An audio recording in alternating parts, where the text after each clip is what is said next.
we're forced to pay for this with our tax dollars. Why in the hell should my money go to that garbage?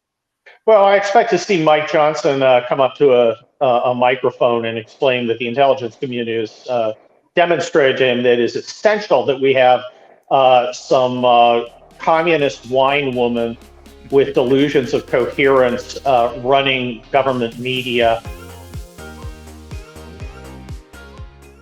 We kind of locked down after a while. I think after a while we started covering Trump in a way that like a lot of legacy news organizations, that we were trying to damage his presidency, to even find anything we could to harm him. And I think what we latched on to was Russia collusion, like a lot of news organizations, which was, as I write, sort of catnip, although it was just rumors and a lot of it based on pretty shoddy documents or evidence. It wasn't really solid, but I think it was compelling. And for us, I think a lot of newspapers, use documents or anonymous sources. We really latched on to Adam Schiff. He was like our muse to the Trump collusion story. We had him on constantly, a lot. I think I counted 25 times. And in most of those conversations, he sort of alluded to evidence he may have had or sort of teased out, Russia, he was colluding, or the campaign was colluding with Russia. And then the Mueller report came out and no collusion. And, I think we sort of the story kind of disappeared. But to me, that was like a time for what went wrong? Why did we miss this? Despite our feelings about Trump, this is a story we should have sort of treated differently. That is Yuri Berliner. He is the former editor, business editor at NPR, had worked there for 25 years, man of the left, total liberal. He was suspended without pay by NPR for blowing the whistle with Barry Weiss, as you just saw, and then he eventually resigned. Well, gentlemen, is this the beginning of potentially finally defunding NPR? Everything he just described, you could say about every major news agency in this country. CNN, MSNBC, the networks, Washington Post, New York Times, all of it. Adam Schiff, across the board. The difference is, Kurt, we're forced to pay for this with our tax dollars. Why in the hell should my money go to that garbage? Well, I expect to see Mike Johnson come up to a microphone and explain that the intelligence community has demonstrated to him that it is essential that we have some communist wine woman with delusions of coherence running government media, and anybody who doesn't agree with it is a tool of Putin. Of course, we should defund it, and every other of these propaganda organizations. Whether Mike Johnson has a testicular fortitude to pull that off is another issue. But I think it's going to become very hard for Republicans, even the softest of Republicans, to make the case that this fascist organization should be the subject of our largesse. Andy, every time Republicans have tried to defund public broadcasting, they're accused of killing Big Bird, which, by the way, I'm fine with that. You should see the droppings around my house. I don't need the Big Bird around here. Is it going to work this time? This is a political no-brainer, isn't it? This is the perfect time to pull funding. This is what's known as a softball, and if Republicans have their act together, they can hit it out of the park. And I hope that they do. NPR for far too long, and along with other entities that are publicly funded, have been nothing more than a propaganda piece for the DNC. It's about time they've been exposed. These are the receipts. These are the receipts that people have been looking for, particularly Republicans in Congress.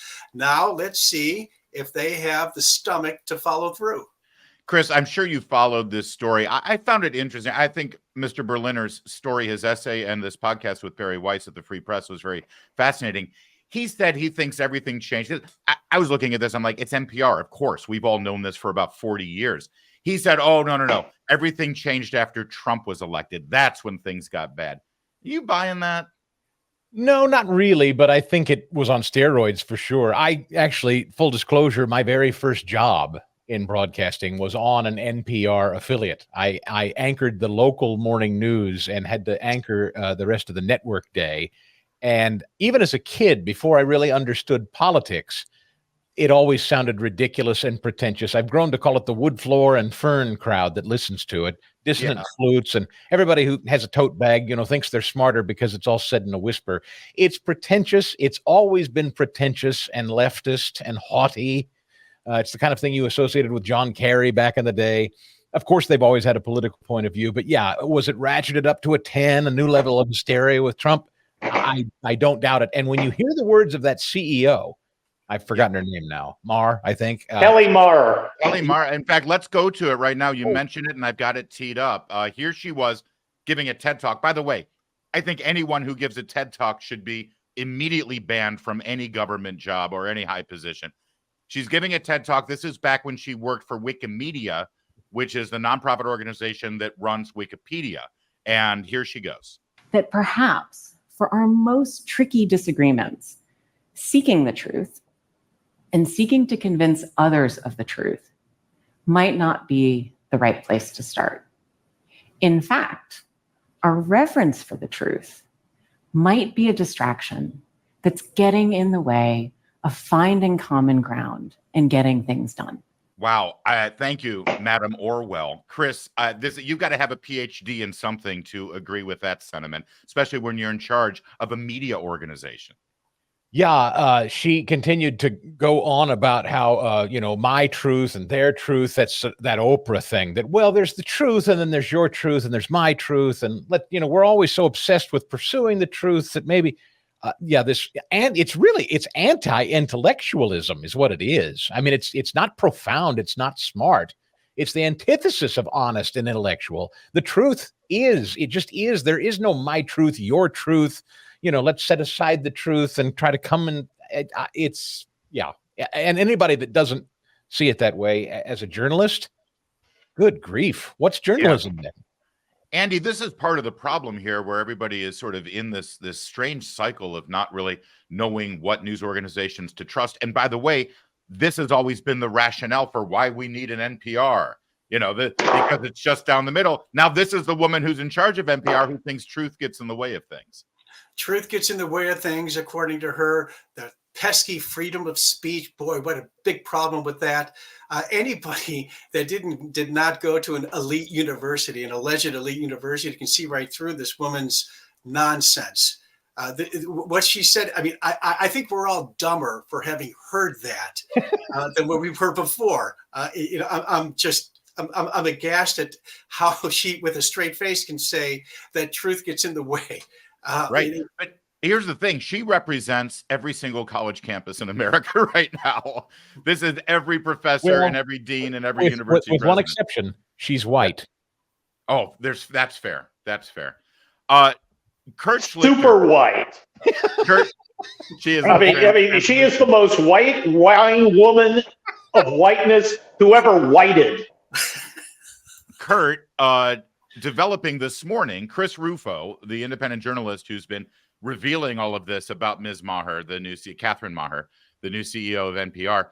He interviewed the gentleman who founded Wikipedia, who used to hire this person. I want to read part of this interview here. Mr. Sanger says, she actually comes out against the system for being free and open when she says that she's worked with government to shut down what they consider misinformation. That in and itself means that it's no longer free and open. He also says, I think it has to be the case that the Wikimedia Foundation now, probably governments, probably the CIA, have accounts that they control in which they actually exert their influence. This, Kurt, is a brand new frontier, I think, for so many of us who thought that the internet was going to be part and parcel to more news, more voices, more information, as our mentor, Andrew Breitbart, championed. But instead, she's sitting in the back pocket of the CIA, helping funnel fake information through websites and now through NPR. This is... Can this ever get fixed? Yeah, it can. But the left was never in favor of free speech. The left used free speech when it didn't have power. And as soon as it got power, it turned against it, as we all knew it would. Andrew wasn't fooled by these people. He knew exactly what they were. It's just, look, when somebody like Kelly Maher gets revealed, it's not stunning to any of us or most of your audience. It's stunning to normal people. When she says, well, free speech is a Western construct that undermines the intentionality of blah, blah, blah, blah, blah. And starts that jargon. Normal people are like, what the hell are you talking about? This is all for normal people. We knew what these bastards were from the beginning. And they're bastards. Back to the House of Representatives. Republicans can move to defund NPR as a standalone bill today. They can vote on it. They can pass it. And I know they keep saying, well, the Senate will never pass it. Seems to me, Andy, that if Republicans say we shouldn't be paying tax dollars on this stuff, and if senators block it, then every single Democrat senator running for re-election needs to explain it back in their state. Seems to me that's a political win either way. You either get the senators to jump on board and defund NPR, or you put them on defensive this November. Why aren't they doing it? That's a good question. Put them on the record. I think that there's a lot of people on Capitol Hill that lack the political will to do this. What's at risk here? All right, we've stated the obvious with NPR. We know that they're a propaganda arm of the DNC and have been for decades. This is obvious to regular people, other than those people that listen to NPR, but they're not regular people, okay? Yeah. I think it's a lack of political will, a lack of guts. This is a no-brainer. And it really, I mean, how much political capital is going to cost somebody for voting for something like this, to put it in front of the Senate, to get these Democrats on the record?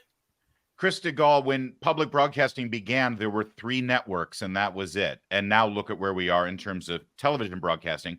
With radio, we have 8-year-olds that have podcasts right now. We have convicted felons in jail who can have a podcast with their smartphone.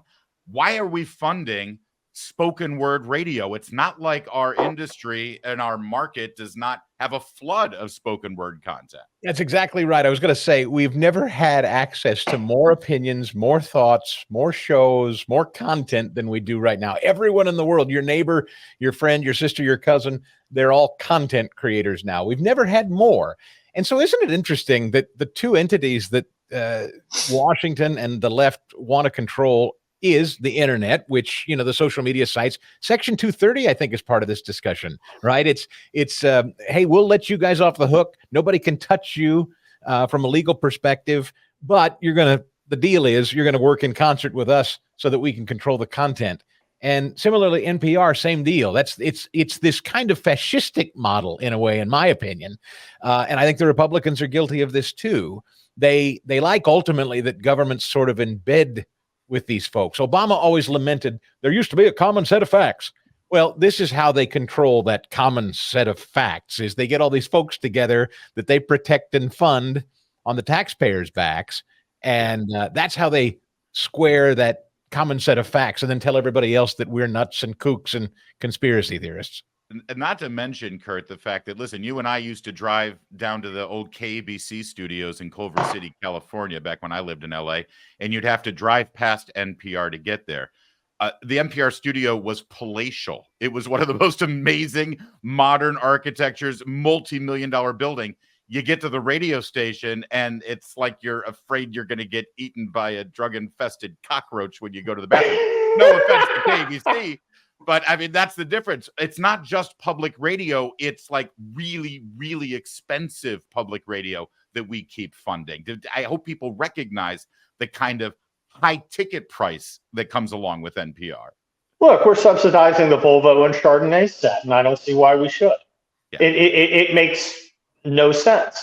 And the Republicans ought to simply say, no, we're not going to fund it. The next budget comes up, it's not going to have NPR in it, and we will not pass a budget that does. They should do it that's right how now.